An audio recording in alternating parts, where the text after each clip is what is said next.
9-7. Bust a bus. All right, welcome, ladies and gentlemen, to Hersey Hoops' latest original podcast production, The Network, Season 2, which features interviews with Hersey Basketball alums across a variety of different majors to highlight the connection between interscholastic athletics and career achievement. We hope the network can serve as a bridge between our alumni's experience in college this season with that of their professional successes. The Network podcast today is brought to you by the Happiness Project, developed and founded by 2019 Hersey graduate Jake Lavin. After a fellow student committed suicide and having had multiple friends with depression and anxiety, Lavin thought enough was enough. So he used the Happiness Project to help out in any way possible. From there, the Happiness Project was born, and their goal is to spread love and happiness through clothing. The Happiness Project now has over 61,000 followers on Instagram. Visit happinessmerch.com to purchase your items, and 15% of the profits go towards mental health research. We're all proud of you here in Arlington Heights, Jake, and really look forward to supporting this cause. Last, subscribe to Hersey Hoops on Twitter or Instagram for live episodes of the network, which can also be found on YouTube, Spotify, or SoundCloud. I know the guys are really excited today to get their message across on the internet. What an honor and a privilege it is to welcome our seventh set of guests to the show. To kick off season 2, 2019 graduates Rocco Ronzio, who's currently playing hoops and studying at Carroll University in Waukesha, Ryan Verhulst, who's playing and studying at Illinois Wesleyan University in Bloomington Normal, and Matt Hanno, the Quad City kid who will help run the point for the Augustana Vikings this season. All three are participating in intercollegiate athletics in the College Conference of Illinois and Wisconsin, one of the premier colleges in Division III basketball. So welcome to the show, fellas. How are we all doing today? Doing good. How are you? Doing great. Thanks for coming on. Again, it's a Wednesday, so these guys have a school day. So I'm going to try to be quick as possible so they can get back to class. I know we just caught Rocco studying for his finals, so he's getting prime. But first of all, before we begin here, let's dive back into your time at Hersey. Now, I remember, talking with each of you guys specifically during your senior year, how challenging it is to compete in college basketball and the level of detail involved, regardless of division, whether it be scouting or practice. For those watching or listening who may be interested in playing college hoops, specifically at the Division III level, what is the biggest change in the game from the high school level to the college level? Speed, physicality, skill. What has been the most difficult adjustment for you? Rocco, we'll start with you, so kick this off for us. Honestly, I think all three are pretty prevalent, but I would probably say speed was the biggest one, especially with the shot clock. Possessions are moving much faster, and in high school, it was easy to take some breaks on defense, but now everything is, everyone's moving with a purpose, so there's no breaks on defense anymore. I'd say it's probably been the biggest adjustment. Interesting. Hanno, what about you? For me, I would say it's the physicality, because being a small guard, I get pushed around a lot, so I really had to gain a lot of weight in college. So the weight room is really key for college. I know you got the hoodie on right now, but you have officially have no neck anymore due to the increase in trap size. So what's the weight room program look like at Augie? Give us a little insight. Well, we tend to lift 3 times a week, and then have some other stuff like cardio stuff the other one day. So we're in the weight room 4 out of 5 days of the week because we can't really get on the floor anymore, so we just lift a lot. Okay, is that usually in the mornings then when you guys lift, or is it a class that you have to take, or kind of how does that work? It's usually in the morning, bright and early, 5:30, 6. Ooh. Struggle.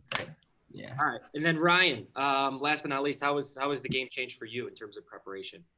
I would say 100% physicality, because I wasn't the biggest kid in high school, but then when I came to college, I was just getting absolutely bullied in the paint, so I knew I had to gain weight, and if you don't gain weight, you can't play at the college level. Are you just talking about boxing out and post defense and stuff like that, or just the way the physicality rolls from possession to possession? I would say that, but when you drive, you get bumped a little bit. You have to keep your ground, but when you get bumped by someone who's 250 pounds, it's kind of hard to not get knocked over. Have you guys noticed the way officiating has changed from high school to college, Rocco? Yeah, definitely. I mean, you have to be a lot more fundamental, I would say, on defense. And if you're not, they'll call fouls, especially if you're like hand checking and stuff. So, I mean, you can't really like do like the whole hand bar when you're cutting someone off. Yeah. I think that's And probably the main one they call.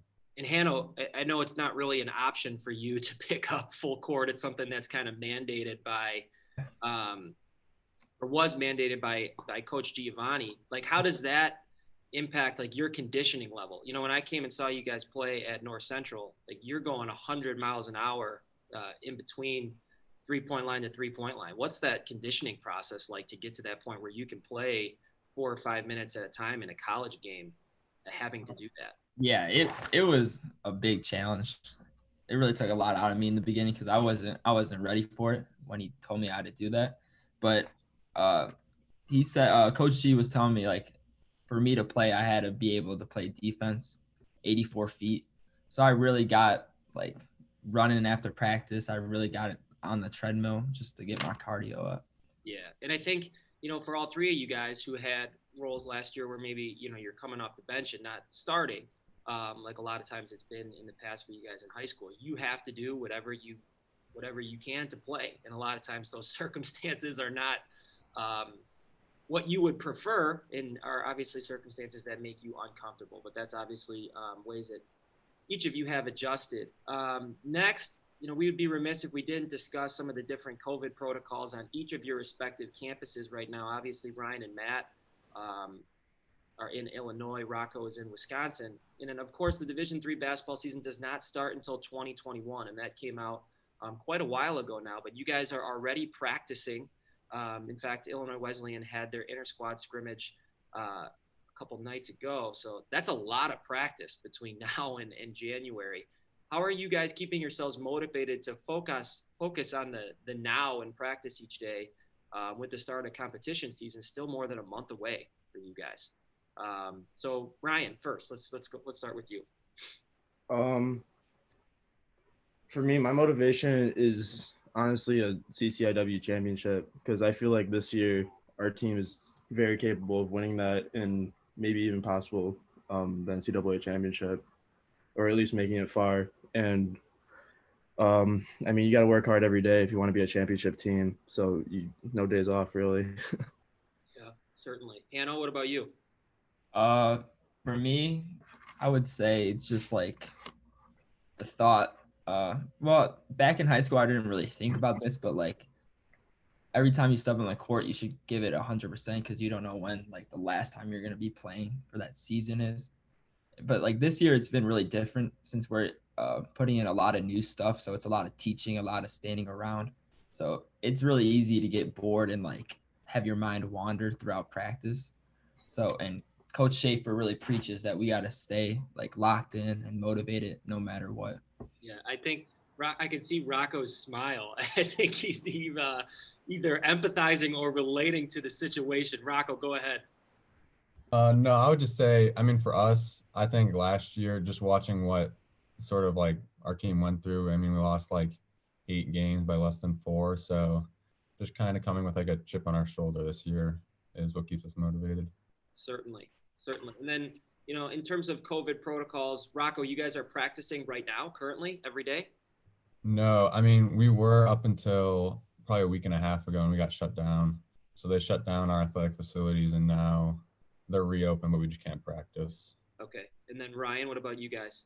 Our last practice was yesterday. So we're done until January 3rd, I want to say. Okay. And then, you know, Hanno obviously coming to us live from a hotel room. What's the circumstances surrounding? Yeah. So most of our team, even our coaches, got COVID last week. So they shut us down definitely until January. Okay. All right. Well, great answers, guys. I want to touch on some individual questions now for your unique situations in your respective teams. And we're going to start with you, Matt. Obviously, you saw some time in a reserve role as point guard last year under legendary coach, now retired, Greg Giovanni in his last season. How have things changed at all under Coach Schaefer? I know I talked to you at the beginning of the transition, you said he's kind of just like a younger Coach G.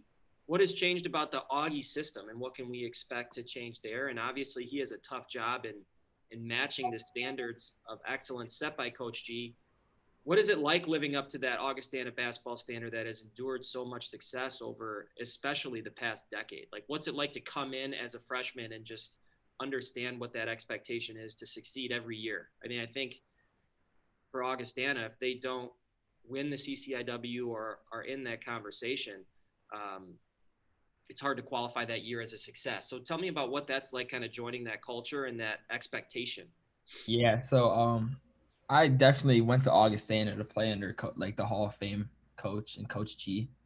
So when he retired, it was a big shock for me, but he created a culture at Augustana that is just unbelievable. Like the community just supports Augustana like crazy. Like we can be playing on a Wednesday night and the gym's packed like with 2,000 fans.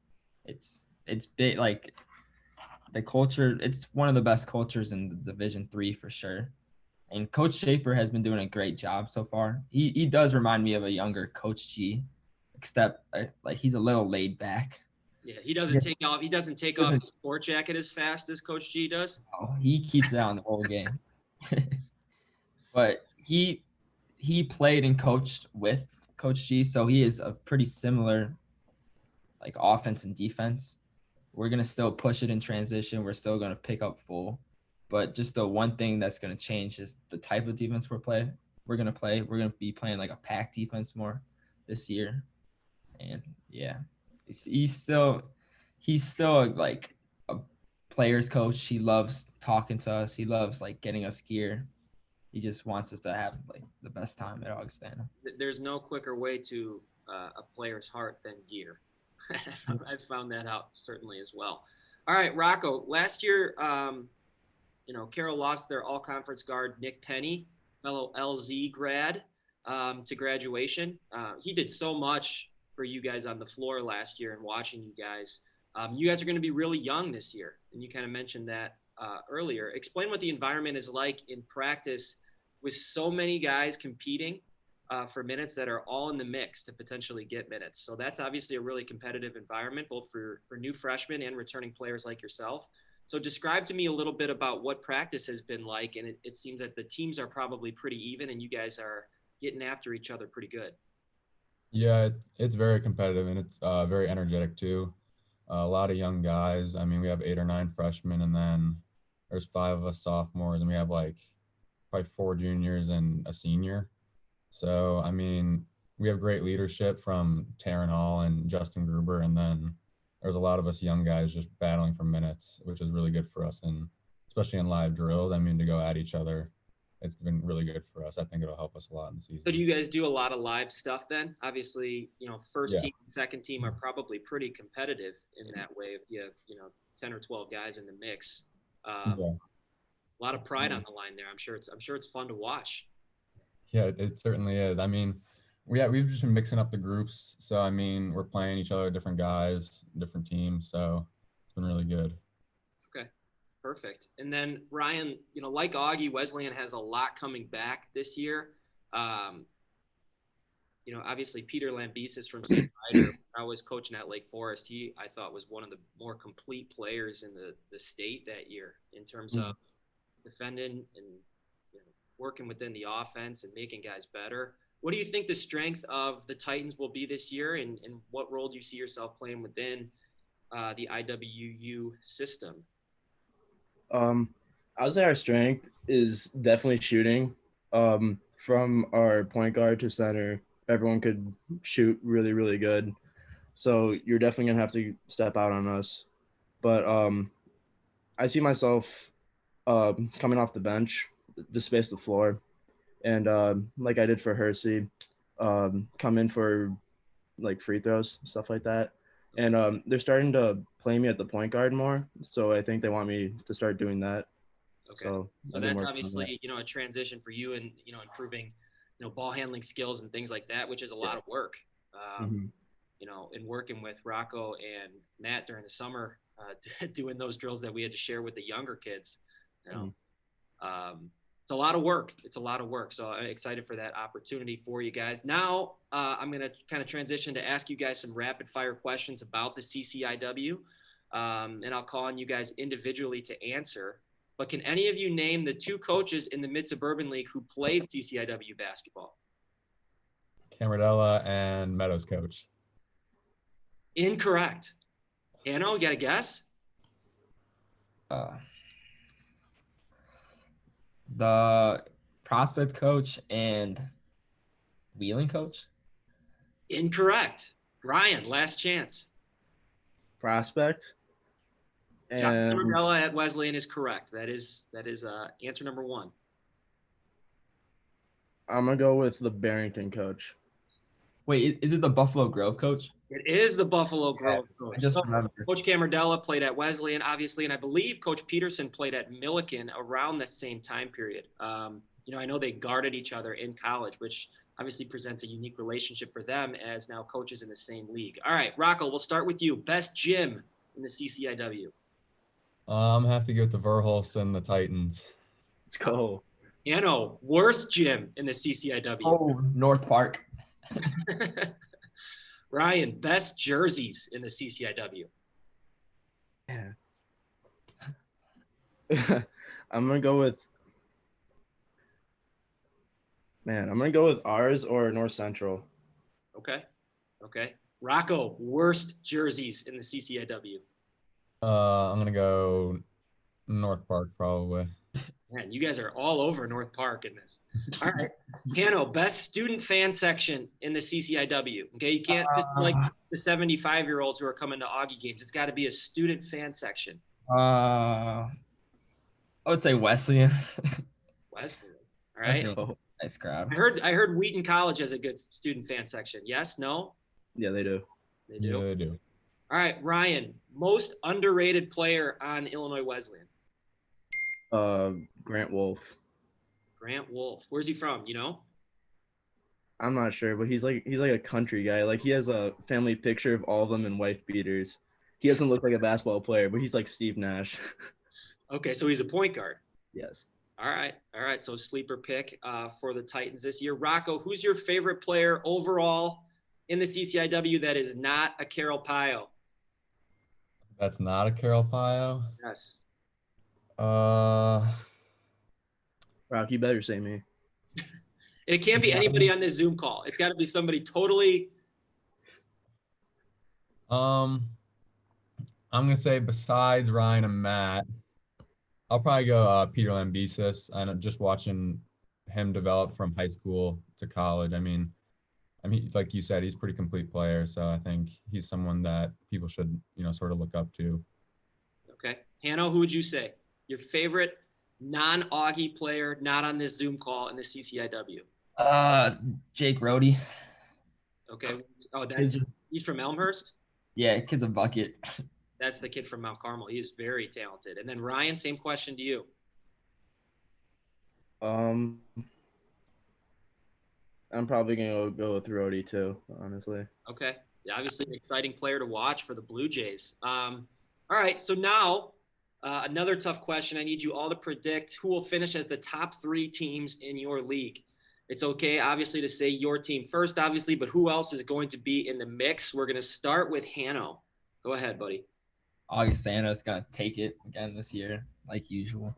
But I know Wesleyan is gonna be up there, and then I think Elmhurst is gonna have a good shot too. Okay. I think Wheaton might be in the mix this year. Okay. They have a lot of returners. Rocco, who do you say? I'm obviously going Pios 1, and then I'll probably go Wesleyan 2, Elmhurst 3. Okay. Keeping the Vikings out of the podium. Okay. Yeah, I just don't see it, All right. Verhulst, what do you have? I'm gonna go Wesleyan 1, Elmhurst 2, and then I'm probably gonna go North Central 3. Okay. I'm surprised nothing was mentioned on North Central's gym. I always found that a unique place to play with kind of the open spaces and stuff like that. Hanno was quick to throw North Park under the bus. Usually you have, a Chicago hometown crowd there. I was actually at the game when Rocco played there last season. Okay, so let's bring this all back to your guys' time at Hersey a little bit. You know, what's one thing individually that you learned as a part of Hersey basketball or being a part of the program that has served you well in college as a student or as an athlete or both? Let's start with Ryan. What's one thing that you learned as being a part of the Hersey community in some way, basketball or otherwise, that has made you successful in your transition into college?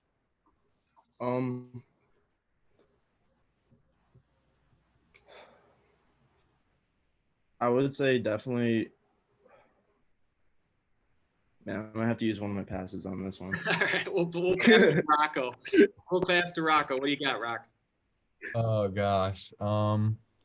I think probably just being consistent. I think that was a big thing we talked about, especially our senior year, was being consistent and, you know, carrying that over to college. Like, you can't just show up some days and, you know, go through the motions. I feel like, you know, yeah, I would just say being consistent. I'm gonna leave it at that. Okay, Anna, what do you got for us? I would say This is a tough one. I'm not gonna lie. This is a tough one.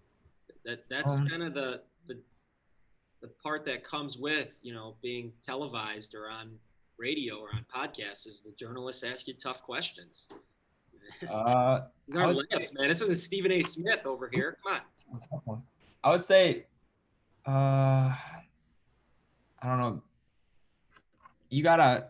I would say like the passion I found, like what I got from basketball. Like Hersey really taught me how to like basketball, because you gotta like really enjoy basketball to play it in the college level. That's all you're doing basically. You gotta sacrifice a lot. So I think passion. Sure. And I think especially at the Division III level, you know, they're not paying for your school. You guys are still students first, and you really have to have that passion for basketball in order to make it work.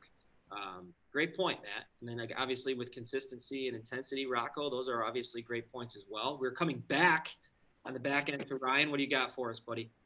I would say how to deal with like knowing your role, because if you go out of place, obviously like a team can't work. If everyone knows their role, it works.